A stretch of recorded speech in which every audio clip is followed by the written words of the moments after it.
নমস্কার বন্ধুরা, আপনাদের সকলকে আমার চ্যানেলে স্বাগত জানাচ্ছি। আজ আমি আপনাদেরকে একটা অর্গানিক তরল জৈব সার তৈরি করে দেখাবো, যেটা আপনারা সবাই আপনাদের বাগানে এই গরমের সিজনে দিয়ে থাকতে পারেন আপনাদের সকল গাছের জন্য। পেঁয়াজের খোসাতে রয়েছে প্রচুর পরিমাণে পটাশিয়াম এবং জিঙ্ক, যেটা আপনার গাছের বৃদ্ধির ক্ষেত্রে খুবই উপকার।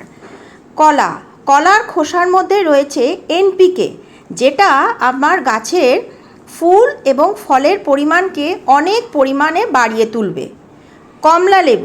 কমলা লেবুর খোসার মধ্যে রয়েছে ক্যালসিয়াম, আয়রন, যেটা আপনার গাছের যে মাটিটা সেই মাটিটাকে আরও শক্ত এবং শক্তিশালী করে তুলবে। এরপরে হচ্ছে বেদানা বা পমিগ্রেনেট, যেটার খোসা আপনাদের মাটিটাকেও শক্ত করবে এবং ফলের পরিমাণটাকেও বাড়াবে। এইবার আমি খোসাগুলোকে আলাদা করে রাখলাম। এবার আস্তে আস্তে জলের মধ্যে আমি প্রত্যেকটা খোসাকে 3 দিন ধরে চুবিয়ে রেখে দেবো। প্রথমে আমি 1 গ্লাস জল নেব, সেই জলের মধ্যে কমলা লেবুর খোসাগুলোকে আস্তে আস্তে ডুবিয়ে দেবো এবং পুরোটা যাতে চুবে থাকে জলের মধ্যে, এইভাবে আমি 3 দিন ধরে রাখবো। তারপরে বেদানার খোসাটাকে সেম একইভাবে আমি 3 দিন ধরে ওটাকে ডুবিয়ে রেখে দেবো। তারপরে আর একটা গ্লাস নেব, সেই গ্লাসের মধ্যে আমি নেব এবার পেঁয়াজের খোসা, বা যদি কোনো পচা পেঁয়াজ থাকে সেই পচা পেঁয়াজটাকেও আপনারা ওই গ্লাসের জলের মধ্যে চুবিয়ে রাখবেন 3 দিন ধরে। এইভাবে আমরা কলার খোসাটাকেও রেখে দেবো, যদি শুকনো কলার খোসা থাকে সেটাকেও আপনারা এইভাবেই রেখে দিতে পারেন। এইবার চলুন আমার বাগানটা দেখাই।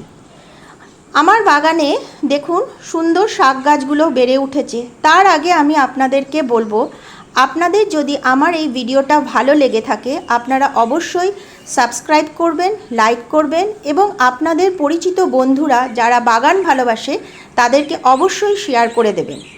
দেখুন কিছুদিন আগে আমি যে শশা গাছগুলোর বীজ এবং পুঁই শাকের বীজগুলো লাগিয়েছিলাম, লাল শাকের বীজ লাগিয়েছি, সেগুলো মোটামুটি সবই বেড়ে উঠেছে।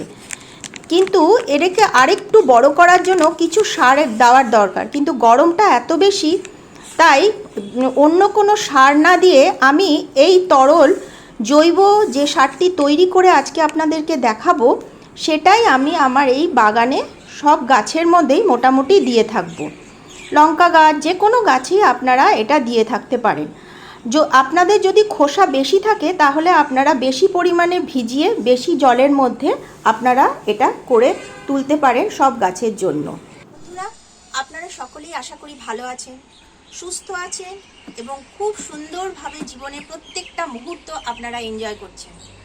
যার ছাদ বাগান, যার ব্যালকনি বাগান, তারা প্রত্যেকে নিজের নিজের বাগান নিয়ে আনন্দে ভরে আছেন। কিন্তু গরমও খুব পড়ে গেছে। আজ এপ্রিল মাস 12 তারিখ হয়ে গেল। এই গরমের মধ্যে শীতের মতন আমাদের বাগানগুলোতে অত ফুল ফুটছে না, কিন্তু তবুও কিছু কিছু ফুল ফুটছে। গরমের যে সবজিগুলো আছে সেগুলো আমরা গাছগুলো লাগাচ্ছি, সেই সবজিগুলোকে করবার চেষ্টা করছি, কিন্তু শীতকালের মতন আমরা অত সবজিও লাগাতে পারি না আর অত ভ্যারাইটি ফুলও আমরা গরমে পেয়ে থাকি না। কিন্তু গরমকাল আর শীতকালের মধ্যে ডিফারেন্স হচ্ছে, শীতকালে আমরা যতটা জৈব সার বা বিভিন্ন ধরনের নার্সারি থেকে যে সারগুলো কিনে নিয়ে আসি সেগুলো যত সহজে আমরা গাছে নিতে পারে গাছ, কিন্তু গরমের পক্ষে অত সার দেওয়া আমাদের একটু প্রবলেম, গাছের ক্ষেত্রে খুব কষ্ট হয়, কারণ রোদের তাপটা প্রচুর থাকে এবং জলটাও আমাদের কোনো গাছে আমাদের 2 বার করে দিতে হয় এবং সকালে দিতে হবে কিংবা সন্ধেবেলা দিতে হবে। প্রচুর রোদের সময় আমরা জল দিতে পারবো না। সেই জন্য আমি আজ আপনাদেরকে দেখালাম যে কিছু কিচেন থেকে আমরা পেয়ে থাকি যে ফার্টিলাইজারগুলো, যেগুলো আমরা খোসা দিয়েই পুরো অর্গানিক পদ্ধতিতে আমি গাছের জন্য কিছু লিকুইড সারের তৈরি করেছি, যেটা 3 দিন ধরে আমি ভিজিয়ে রেখেছি এবং মোটামুটি অনেকটা পচেও গেছে এবং জলের কালারটাও চেঞ্জ হয়ে গেছে। তো এই জলটা যদি আমরা মিশিয়ে সমস্ত গাছে, আপনার ইনডোর প্ল্যান্ট হোক, ফুলের গাছ হোক, ফলের গাছ হোক, সমস্ত গাছে আপনি এই লিকুইড ফার্টিলাইজারটা দিতে পারেন, যেটা টোটালি একটা অর্গানিক লিকুইড ফার্টিলাইজার, যেটা আপনি আপনার কিচেন থেকেই পেয়ে যেতে পারবেন। এটার ভেতরে কোনো রকম কেমিক্যালস নেই। এই গরমে আমাদের গাছের পক্ষে খুবই উপকারী একটা ফার্টিলাইজার। তাহলে আর বেশি কথা বাড়াবো না, আর কিভাবে আমি এটা তৈরি করব, এই অর্গানিক লিকুইড যে ফার্টিলাইজারটা গাছের পক্ষে, সেটা আপনাদেরকে করে দেখায়। আর বেশ গরম লাগছে এই ব্যালকনিতে, আর বেশি বসা যাচ্ছে না, তাড়াতাড়ি করে গাছকে আমরা দিই। তাহলে আপনারাও দেখুন আমার সাথে, চলুন। আমি পেঁয়াজের খোসাটা আজকে নিয়ে 3 দিন হয়ে গেল ভিজিয়ে রেখেছি। কলার খোসাটাকেও দেখুন 3 দিন ধরে ভিজিয়ে রেখেছি। কমলা লেবুর খোসাটাও ভেজানো, আর বেদানার খোসাটাকে আমি জলে ভিজিয়ে রেখেছি। এগুলো দেখুন কিরকম একটু বুদি বুদি একটু টাইপের হয়ে গেছে, একটু কালারটাও চেঞ্জ হয়ে গেছে জলের। আর আপনারা এরকম কলার খোসাও নিতে পারেন। আমি এরকম শুকিয়েও কলার খোসা রেখে দিয়েছি। এইরকম শুকনো কলার খোসাগুলোকেও আপনারা জলের মধ্যে ভিজিয়ে একটা লিকুইড ফার্টিলাইজার তৈরি করতে পারেন পুরো অর্গানিক পদ্ধতিতে, বা ডাইরেক্ট কলা খেয়েও সেটাও জলের মধ্যে ভিজিয়ে রেখে আপনারা এরকম একটা অর্গানিক ফার্টিলাইজার তৈরি করতে পারেন। আমরা এবার কিভাবে এটাকে তৈরি করে গাছকে দেব সেই প্রক্রিয়াটা আপনাদেরকে দেখাচ্ছি। একটা বড় পাত্র নেব। প্রথমে আমি এই পাত্রের ভেতরে এই কমলা লেবুর খোসার এই জলটাকে ঢেলে দেবো, তারপরে এই বেদানার খোসার জলটাকেও ঢেলে দেবো, কলার খোসার জলটাও ঢেলে দেবো, এবং খোসা শুদ্ধ ঢালবো। আমি কোনোটাই যে শুধু জল ঢালছি তা নয়, কিন্তু খোসা শুদ্ধ, ঠিক আছে। এবং পেঁয়াজের এই খোসার জলটাও ঢেলে দেবো। পেঁয়াজের খোসা কিন্তু খুবই উপকার। প্রত্যেকটা আমরা কিচেন থেকে যেইগুলো পেয়ে থাকি সেগুলো দিয়েই আমরা সবকিছু করতে পারি। দেখুন এবার আমি এটাকে ভালো করে চটকে নেব, ভালো করে চটকাবেন। একটা আলাদা গন্ধ বেরিয়ে এসছে এবং জলটার কালারটা পুরো চেঞ্জ হয়ে গেছে, ঠিক আছে। ভালো করে চটকে নেবেন, যতটা পারবেন ভালো করে চটকে নেবেন খোসাগুলো। তো খোসাগুলোর ভেতরেও যে জিনিসটা আছে, প্রোটিনটা আছে, সেটাও দেখবেন বেরিয়ে যাবে। এই যে লিকুইডটা খুবই ভালো গাছের পক্ষে, ফল গাছের পক্ষেও যেমন ভালো, সবজি গাছের পক্ষেও তেমনি ভালো, আবার ইনডোর প্ল্যান্টের ক্ষেত্রেও ভালো, ফুল গাছের পক্ষেও ভালো। আপনারা সমস্ত গাছেই এটা দিতে পারেন। এরকম নয় যে এই গাছে দেবো ওই গাছে দেবো না, এরকম কিছু না। সব গাছেই আপনারা এই অর্গানিক লিকুইড ফার্টিলাইজারটা দিতে পারেন। এরপরে আমরা এটাকে আস্তে করে পুরোটা ভালো করে চিপে এটাকে খোসাটাকে সাইডে রেখে দেবো।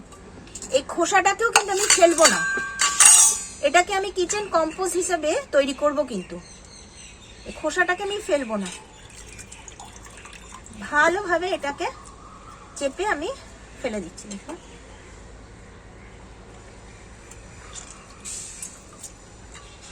যাতে কোনো দানা না থাকে।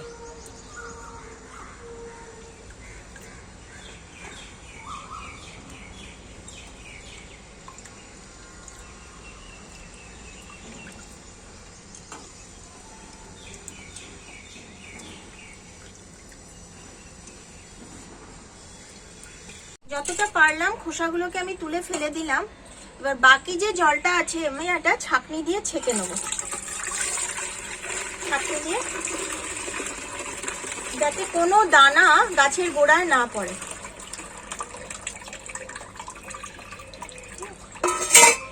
এটাকেও আমি ভালোভাবে চিপে নেব, চিপে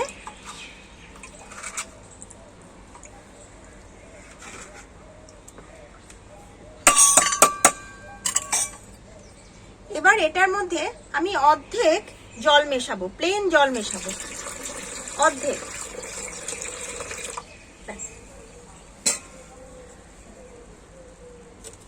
দেখুন জলের কালারটা কতটা বদলে গেছে, দেখুন। এটা আপনারা সমস্ত গাছে দিতে পারেন, সমস্ত সবজি গাছে, ফল গাছে, ফুল গাছে, ইনডোর প্ল্যান্টে, সমস্ত গাছে আপনারা এটা দিতে পারেন।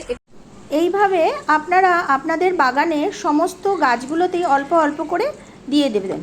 দেখুন আমি আমার লাল শাক গাছগুলোতে দিচ্ছি।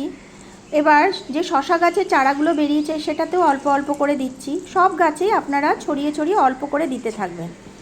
এটা আপনারা ভোরবেলার দিকে দিতে পারেন কিংবা সূর্য অস্ত যাওয়ার পরে সন্ধেবেলার দিকেও দিতে পারেন। সপ্তাহে একদিন করে আপনারা এই জৈব সারটা আপনারা দিতেই পারেন। দেখুন এভাবেই আপনারা আপনাদের বাগানের এই তরল জৈব সারটা দিয়ে থাকতে পারেন।